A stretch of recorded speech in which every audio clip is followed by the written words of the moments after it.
bem-vindos. Eu sou Rodrigo Queiroz, jornalista formado, tricolor, e você está no canal Fluindo Flu.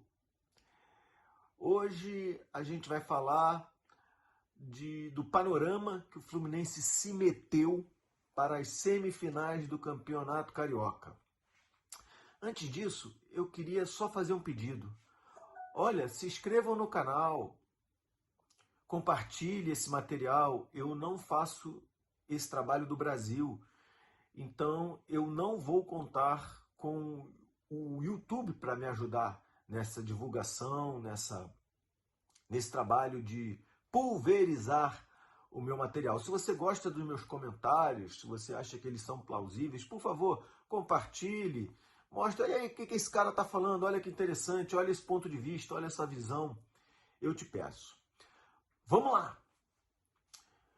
O Fluminense encarou a última partida como um simples amistoso.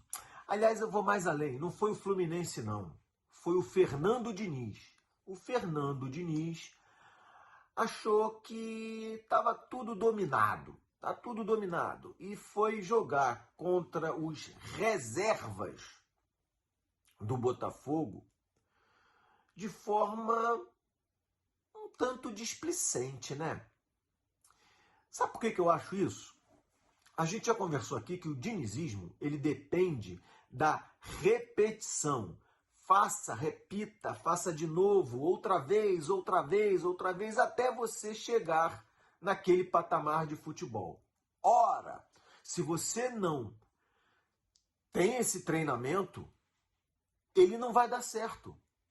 O Diniz ele podia colocar a equipe que ele quisesse, não naquele formato de jogo. O que aconteceu? Qual foi o resultado final? Um atropelo de 4 dos reservas do Botafogo. E isso trouxe algumas consequências. O Fluminense vai jogar sem a vantagem de 2 resultados iguais contra o primeiro colocado da classificação do Campeonato Carioca, ou seja, o Flamengo. Eu realmente não consegui entender o que o Diniz quis pôr em campo. Aquele time não fez sentido nenhum para ninguém. Você olha a escalação em algum veículo de comunicação, você pensa, bom, isso daí não é o que talvez ele coloque na distribuição de campo. Você precisa ver o jogo começar. Por quê? Porque o Fluminense joga de forma aposicional. E quando começou o jogo, você viu que o Renato Augusto estava jogando recuado, completamente fora da posição dele. O Terãs, que vem melhor jogando de trás para frente, a mesma coisa. O Terãs estava jogando adiantado no lugar onde deveria estar o Renato Augusto. Olha, foi algo incrível. Incrível. E vamos pagar um preço por isso. Mas você sabe que para mim o prejuízo maior não é jogar com o adversário tendo dois resultados iguais? Não. O maior prejuízo para mim foi perder o André. Cara, eu acho que é irreparável a ausência do André. Todas as vezes que a gente perdeu o André, foi muito difícil. Se o time não for um pouquinho mais fraco, o Fluminense sente.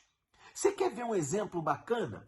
O Corinthians, que estava numa pindaíba, eliminou o Fluminense no segundo jogo da Copa do Brasil de 2022. Por quê? Porque o André foi expulso no primeiro jogo.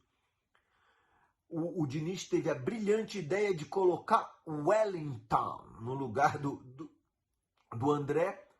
E o Renato Augusto que gosta de jogar próximo da área, que sofreu pênalti por estar jogando próximo da área. No último jogo que o Fluminense venceu contra a LDU, passou pelo Wellington como se não tivesse ninguém na frente dele, chutou golaço, eliminando o Fluminense. A saída do André é um desastre. A saída do André realmente me deixou mais preocupado do que a vantagem de 2 resultados. Isso daí o Fluminense reverte. Sem o André é muito difícil. Sem o André, cara, é realmente um problema sério. Primeiro, o Fluminense não tem um jogador à altura para substituir o André. O André é um cara muito talentoso, tanto que ele é convocado para... O André é de seleção. De seleção. Eu gostei muito do Alexander. Eu ouvi de pessoas da base, das divisões de base do Fluminense, que o Alexander, ele era considerado, inclusive, melhor do que o André. E o Alexander fez partidas excelentes. O Alexander fez o gol do título do Fluminense contra o Flamengo no Campeonato Carioca de 2023. Tava 3-0 o Fluminense, o Alexander pega uma sapatada, faz o 4º gol. Aí depois o Flamengo foi lá e fez um gol. Ora, se o Alexander não fizesse esse gol, estaria 3-0, o Flamengo fazendo um gol, 3-1, prorrogação e pênalti. O gol do título foi do Alexander, mas ele se contundiu e nunca mais voltou a ser o mesmo Alexander. Ou seja, nós não temos um jogador para colocar no lugar do André. Esse é o primeiro problema. O segundo problema, o talento do André. O André é um jogador talentoso. E o terceiro problema é o seguinte, minha gente. O Felipe Melo, ele sempre sai no segundo tempo. E o que o Diniz faz? Recua o André. Fernando Diniz, não me venha com Martinelli na zaga para fazer dupla com Thiago Santos. Pelo amor de Deus. Ah, mas então como é que resolve? Eu não sei. Eu não sou técnico, eu sou analista e isso é um problema do Fernando Diniz, inclusive porque foi o Fernando Diniz que colocou o Fluminense nesse problema. Poupou os jogadores. Final de fevereiro, começo de março, já tem que poupar jogadores? Tem alguma coisa muito errada aí. Muito errada. Quem vai substituir o Felipe Melo? O Felipe Melo não joga 45 minutos a mais do que os 2 primeiros. Aliás, eu vou mais além. O Felipe Melo não joga 30 minutos. Depois dos 30 minutos do primeiro tempo, ele fica ali atrás, resguardando, mas você não vê ele indo à frente. Por quê? Porque ele sabe que ele vai sair aos 45. Quem vai entrar no lugar dele? Olha, a média de idade da zaga do Fluminense atualmente é 37 anos e meio. Felipe Melo e Thiago Santos. E indo mais além sobre esse problema que a saída do André gerou, o André virou um coringa, ele volta para a zaga. Mas o que está acontecendo com a nossa zaga? Se vocês forem parar para pensar, o Fluminense está jogando com 4 volantes. Sim, porque Felipe Melo e Thiago Santos são volantes de origem. O Fluminense não tem zagueiros. Você tem que improvisar 2 volantes na zaga. Aí fica engraçado, né? Porque então se a gente for levar ao pé da letra, o Fluminense está jogando no 2-5-3, né? De defesa mesmo, de ofício, a gente tem o Marcelo ou Guga de um lado, Samuel Xavier do outro. O Marcelo e o Diogo Barbosa de um lado e o Samuel Xavier do outro. Depois temos 4 volantes, Felipe Melo, Thiago Santos, atualmente Martinelli e André, e Ganso, e 3 jogadores na frente, Cano, Keno e John Arias. Dá certo no Carioquim da Ferge? Dá. Ah, mas deu certo contra a LDU. Vejam, a LDU, quando foi jogar o primeiro jogo do Fluminense em Quito, só tinha um jogo na temporada. E esse jogo não valia nada, era amistoso. Depois jogou contra o Fluminense e no Maracanã fez o terceiro jogo dela da temporada. Contra a LDU, vai começar agora. Vai começar agora contra o Flamengo. E a gente começa contra o Flamengo com 2 volantes improvisados. O Thiago Santos está jogando... Cara, não é só que o Thiago Santos está jogando bem, não. Felipe Melo, os 30 primeiros minutos, ele joga muito bem. A prova disso foi a dupla de zaga que o Diniz colocou agora. Marlon, Balãozinho e Antônio Carlos. Eu vou falar uma coisa para vocês. O Fluminense não repôs a saída do Nino. E tem uma máxima do futebol que diz o seguinte: um ataque ganha um jogo, uma defesa ganha um título. O Fluminense não está atualmente com uma boa defesa. O Nino não foi reposto. Vendemos o Nino e não foi reposto. O Fluminense, na verdade, tinha que fazer o seguinte: dar a última cartada no Nino. Nino, vem cá, deixa eu conversar aqui com você, senta aqui. Esse menino lá da Rússia está te chamando, eu te faço uma última proposta. Quando você está ganhando aí 400, 350 mil, eu vou pular o teu salário para 1.200.000. Todo mês. Janeiro, 1.200.000. Fevereiro, 1.200.000. Março e assim por diante.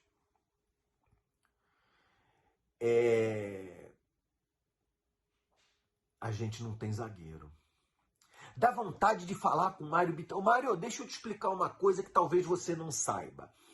Quem tem 4 zagueiros tem 3. Quem tem 3 tem 2. Quem tem 2 tem 1. Eu faço uma pergunta para vocês. Quantos zagueiros o Fluminense tem hoje no elenco dele? Marlon, Balãozinho, Antônio Carlos. A gente pode contar com o Manuel? Cadê o Manuel? Eu não posso contar com o Manuel. Eu não vi o Manuel entrar em campo. Então significa que o Fluminense tem 2 zagueiros? Mário Bittencourt, quem tem 2 zagueiros tem 1, hein? Olha, o Fluminense foi bicampeão da Carioca. Aliás, eu vou mais além. Agora tá todo... Eu não sei porquê, gente. Tá todo mundo falando de Taça Guanabara. Então vamos contar a Taça Guanabara? O Fluminense foi bicampeão da Taça Guanabara em cima do mesmo time.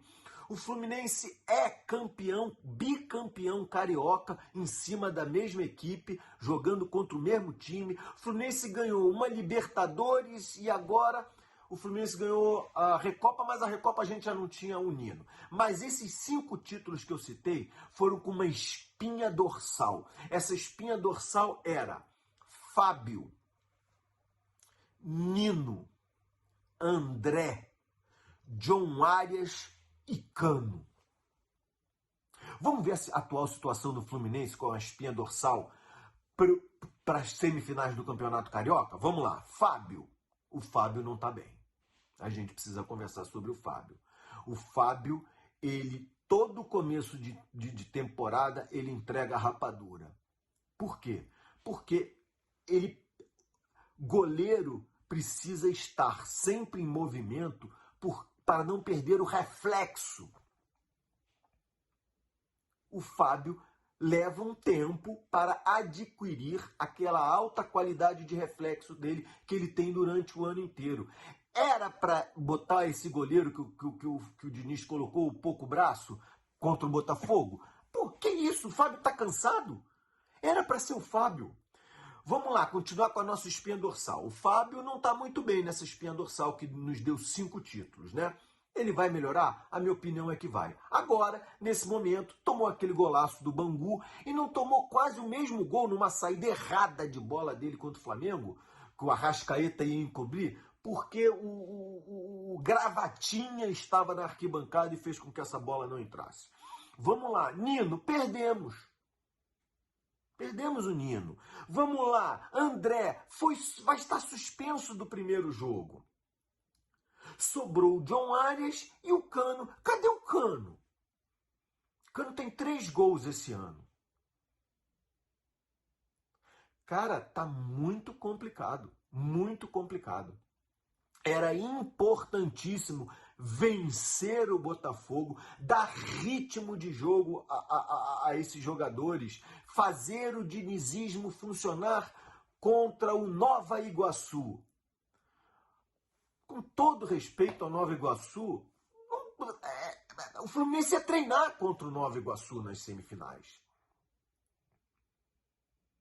Mas o gênio do Diniz... Olha, e outra coisa, se você for pegar meus vídeos aqui, todas ininterruptas vezes que eu citei o Diniz, eu fiz elogios ao Diniz. Eu gosto do trabalho do Diniz. Eu não tenho dúvida que se não fosse Fernando Diniz, nenhum outro técnico brasileiro ou internacional com este elenco do Fluminense daria um título sequer. O Abel ganhou ano passado o Carioca, tá bom. Com esse elenco a gente venceria o Carioquim. Com esse elenco na mão de qualquer outro treineiro, a gente não venceria a Libertadores. De fato. De fato, a gente não venceria a Libertadores. A gente só venceu a Libertadores por causa do Fernando Diniz. Agora, o Fernando Diniz erra? Erra. Eu erro. Todo mundo erra. O ser humano erra. O Diniz errou feio. O Diniz errou feio. E eu comecei esse jogo munido de alegria. Oh, que alegria! Vamos lá! Campeão da Recopa. E quem me alertou foi o meu irmão. Eu gosto muito de conversar com o meu irmão. JJ, um abraço. Vê se esse você assiste, pô. Tô te citando aqui, pô. E o meu irmão falou, olha, esse foi um prejuízo grande, né? E eu ainda com a cabeça na Recopa virei e falei assim, quer saber de uma coisa? O principal título desse primeiro semestre a gente já ganhou. Mas não, me desculpe. O Fluminense tinha que ter encarado isso de forma mais séria e não encarou. Fernando Diniz não encarou, colocou um time que eu tenho certeza que se esse time treinou 2 vezes, foi muito. Eu vou mais além, esse time não treinou 2 vezes, não. Jogou a Recopa na quinta, deu folga na sexta, treinou no sábado, jogou no domingo. Esse time treinou 1 vez e tomou um piso de 4 do time reserva do Botafogo. Realmente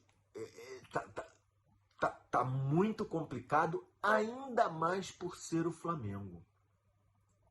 Ainda mais por ser o time de regatas do Flamengo. Olha, conversando com alguns amigos jornalistas, eu não posso citar nomes nem fontes porque foi uma coisa informal. Eu fiz bons e grandes amigos neste mais de 30 anos de jornalismo que eu tenho. E eles me falaram, rapaz, o Flamengo vai ganhar tudo. Vai tentar ganhar tudo. Por uma questão política. O Landim, esse é o último ano de governo do senhor Landim. Ele precisa fazer o sucessor dele porque ele vai sugerir um grupo de investidores para o Flamengo. É uma SAF não chamaria de SAF. É um grupo de investidores para botar um cascalho no Flamengo, mais ainda. E com isso, com essa jogada, ele se perpetuaria ali à frente da direção do Flamengo, não como presidente, a legislação do Flamengo não permite, mas como o cabeça de um grupo de investidores. Ele continuaria à frente, pelo menos, do futebol. Isso não é problema meu. Remo não é o esporte que eu gosto. Não me ligue no domingo de manhã. E aí, tá de bobeira aí? Vamos dar uma remada na lagoa? Porque remo é um esporte até caro, né? Vai ver quanto é que é o barquinho do remo. É um esporte de elite e o meu negócio é futebol. Estamos aqui para falar de Fluminense Futebol Clube. Mas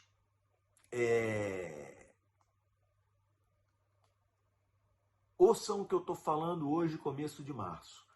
O Flamengo só começou a contratar. Qualquer pecinha que der um defeito lá, olha aí qual é o número do teu Pix, eu vou comprar. Já comprou o Ortiz do Bragantino, né? O Bragantino falou, por esse valor não vendo. Ah, não, mas eu pago... Não, você não está entendendo, eu não preciso de dinheiro. Por este valor eu não vendo. O Flamengo, então, quanto é que é? É tanto. Tá aqui o Bragantino Red Bull. Tá aqui, ó. Compra 2 Red Bull sabor Guaraná. O Fluminense, a chance do Fluminense era botar Flamengo e Vasco para se roerem, né? Um contundido, eu não quero que ninguém se contunda, mas se contundir, pronto, foi vontade divina, um expulso, mas não. Vai ser Fla-Flu e quem vai treinar é o time da Colina. Parabéns, Fernando Diniz. Foi uma excelente ideia. Aliás, a postura do Diniz, ela vem me incomodando já há algum tempo, sabe? Eu sou jornalista, como eu disse, eu já estou nessa cachaça há mais de 30 anos. E, cara, como a postura do senhor Fernando Diniz me incomoda numa coletiva. Porque depois que ele comete um equívoco desse, eu tenho a obrigação de, como jornalista, procurar o que esse senhor vai dizer sobre isso que aconteceu no Maracanã, depois de tomar um piso de 4 do Botafogo. E o que você vê numa coletiva é assim, resumidamente, olha, eu nunca erro, eu raramente me engano, e quando acontece um engano, isso daí é por culpa da forma como a imprensa vem conduzindo o trabalho dela. Para com isso, cara. Para com isso. Eu nunca vi nesses anos que você está à frente do Fluminense você falar, cara, você sabe de uma coisa? Eu me equivoquei nessa escalação. O Fernando Diniz nunca erra.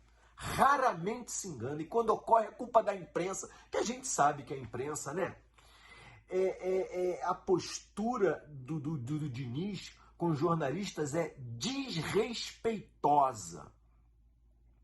Nas entrelinhas ele sempre faz uma chacota, né? Ele é um cara muito polido, mas ele vira e fala assim, pois é, né? Essa sua pergunta aí que você está me fazendo, você só está fazendo porque o Fluminense perdeu, né? E eu não sei, cara, se é quem a assessoria de imprensa do Fluminense escala, permite que esteja lá ou não.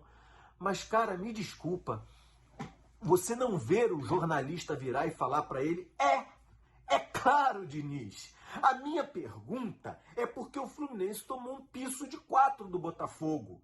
Se, por exemplo, se o Fluminense ganhasse de 1-0, a minha pergunta seria outra, Diniz. Se o Botafogo metesse 8-1 no Fluminense, aí a minha pergunta já seria uma terceira pergunta diferente. E se o Fluminense ganhasse colocasse o time titular e ganhasse de 4 do Botafogo, em vez de perder de 4, eu já faria uma outra pergunta completamente diferente, Diniz. Porque jornalista trabalha com fatos. O fato é, o Fluminense perdeu de 4 para o time B do Botafogo. A minha pergunta tem que ser essa. Mas não adianta, ele é de uma empáfia, entendeu? Quando ele faz esse argumento, você está perguntando isso porque perdeu. Se tivesse ganho, você não me faria essa pergunta. Ele está desrespeitando um profissional. E olha que interessante, não pergunte ao Diniz numa coletiva sobre os 41 anos do Felipe Melo, porque ele não permite que alguém no time dele, alguém da equipe dele seja desrespeitado. Mas ele pode desrespeitar alguém da equipe do editor do Globo, do canal da Bandeirantes. Não faça esse tipo de pergunta porque você está desrespeitando alguém da minha equipe. Eu vou desrespeitar alguém da equipe de alguém. Tá na hora do Diniz mudar. O Diniz é um excelente profissional. Repito, o Diniz é um excelente técnico de futebol. Mas ele é um bom ser humano com quem ele trabalha, mas ele é ruim quando ele ouve alguma coisa que incomoda ele. Isso não é ser um ser humano bom. Por fim, meu amigo, tem mais 2 coisas que eu queria falar.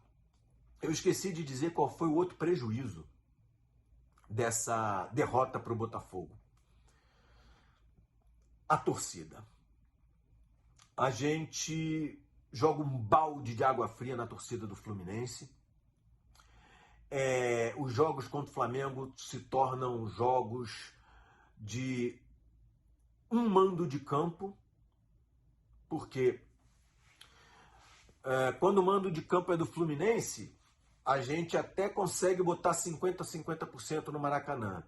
Jogos com mando de campo do Flamengo 75 contra 25. A gente fica ali na Sul, né, onde a gente tem a nossa torcida. Ali o Flamengo não pode comprar. O resto do Maracanã é rubro-negro. Depois que você perde de 4, você perde a vantagem do resultado e você perde o André, o primeiro jogo, teoricamente, é mando de campo do Fluminense. A gente vai ver o Maracanã lotado de tricolores? O segundo mando de campo é do Flamengo, a gente tem o André de volta e o Flamengo vai esgotar os ingressos. Lastimável. Dito isso, é impossível, torcedor do Fluminense? Não. Não é impossível.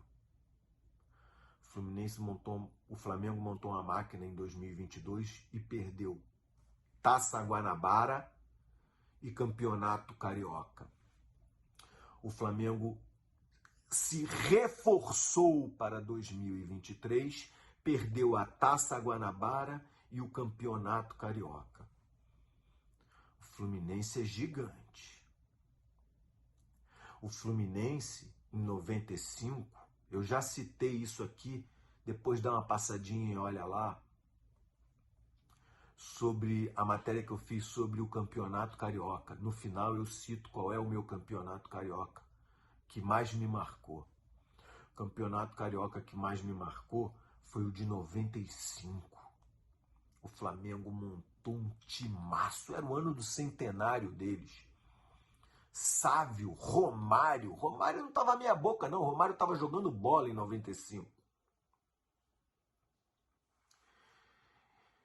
E todo mundo lembra aquele jogo como gol de barriga. Eu não lembro aquele jogo como gol de barriga. É muito pouco. O Fla-Flu de 95 foi o Fla-Flu onde o Fluminense terminou com menos 3 jogadores em campo. 3 jogadores expulsos e o Fluminense venceu aquele jogo. Heróico.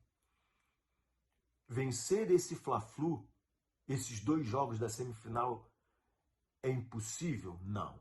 É muito difícil, mas não é impossível. O Fluminense é gigante. Se você chegou até aqui, muito obrigado. Te peço mais uma vez, deixe seu like, compartilhe esse conteúdo e até a próxima.